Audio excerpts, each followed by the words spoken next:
Hey everybody, how's it going? I'm Seán Gavin here at McNeela Music in Dublin, and we're talking about the McNeela Olivewood Irish flute in the key of D.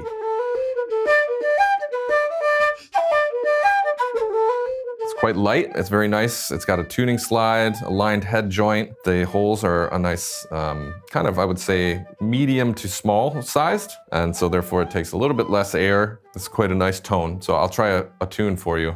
It's just a nice simple jig here.